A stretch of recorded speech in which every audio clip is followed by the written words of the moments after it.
Hello, unboxing time again. This is for the GIGABYTE B550M DS3H ACR2 motherboard. It's AMD B550 chipset. There's some discussions in previous videos about how motherboard boxes aren't sealed. This one appears to be sealed, but I think this might have been sealed by where I bought it from rather than GIGABYTE. But anyway, here's the back of it, so you can get an idea of what it is. There's a little quick look at the specifications. There's a QR code if you want to scan that. I don't know how well you can see it, but you can probably scan it. And let's get it open and have a look at what's inside. So I'll just cut that.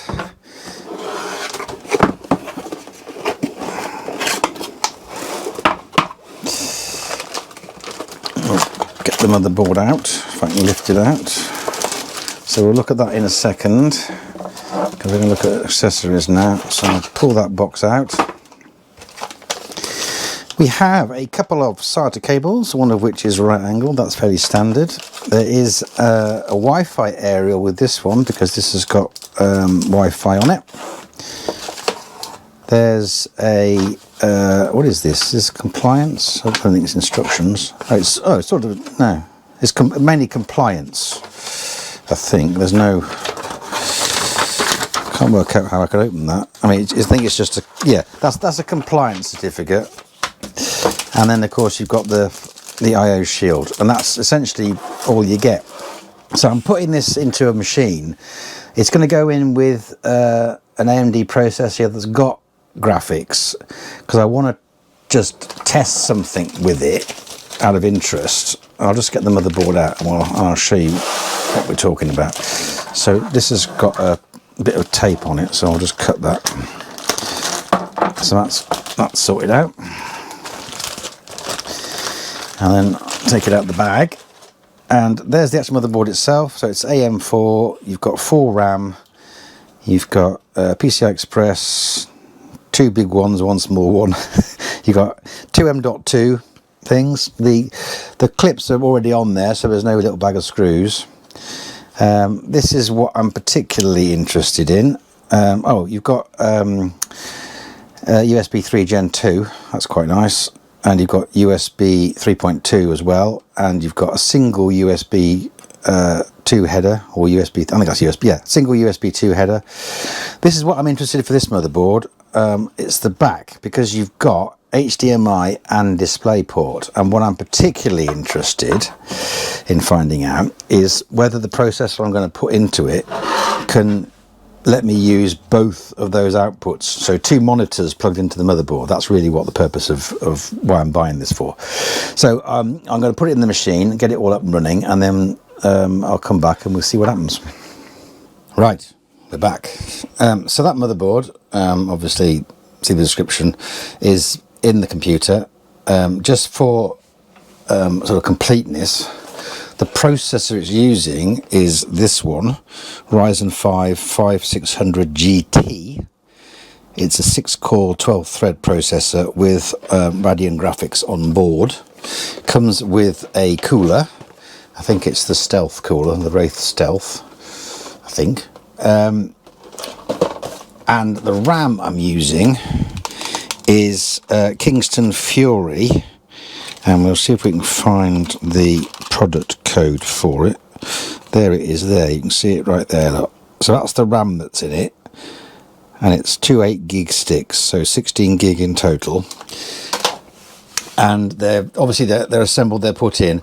So what was replaced in this machine was the motherboard, processor and RAM. Everything else is from the original machine, which is this is basically Trigger's Broom. I've maintained it for 20 years. This old Broom has had 17 new heads and 14 new handles in its time. So this is Trigger's Broom. So the original PC for this is about 15 years old, and I renovated it before, and then a motherboard blue in it, and that's what this is all about, replacing this. So at the moment, this is very much Trigger's Broom, because the only bit that's original from the first PC when it was purchased, well, there's two bits actually. There's the optical drive, the CD-ROM drive, and there is of course the case. There's also a card reader on the front, but the rest of it is new.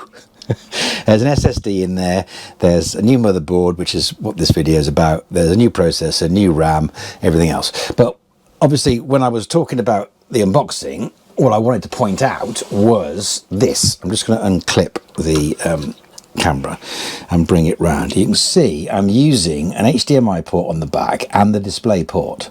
Now a display port goes to an HDMI cable which goes to my Sony telly, KDL32HX753. Don't be amazed at my memory, I've written it on it, so yeah, just full disclosure. So the display port goes to there, the HDMI goes to this screen here, which is a monitor that I use in the workshop, multiple inputs. So you can see that the graphics on that chip is driving both video outputs to different screens.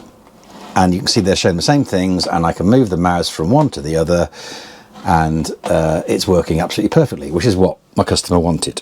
So if you're looking to get a cheap system with dual monitors, this is it. The actual cost of the parts, so aside from the other work that was done on it, the actual cost of the parts was about $380 for the processor, motherboard and RAM.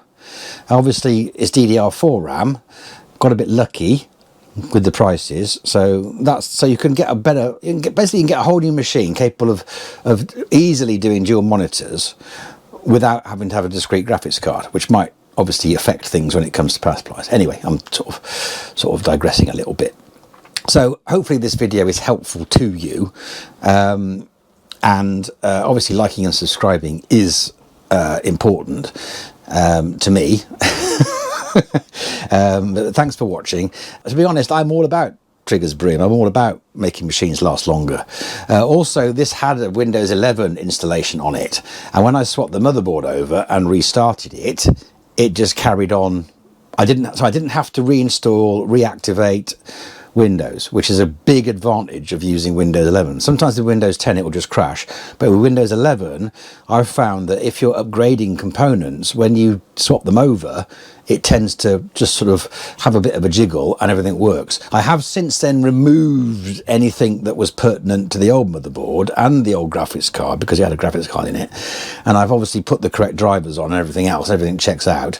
But when you're upgrading a machine, you can normally just swap it over and cross your fingers, and Windows will normally pick up and recover itself. So that's another thing that I want to mention. I've also tweaked the BIOS with the XMP and turned off the GIGABYTE download the drivers thing. So yeah, I'll shut up now. So if you found this useful, liking and subscribing, any comments, stick them in the comments, and thanks for watching.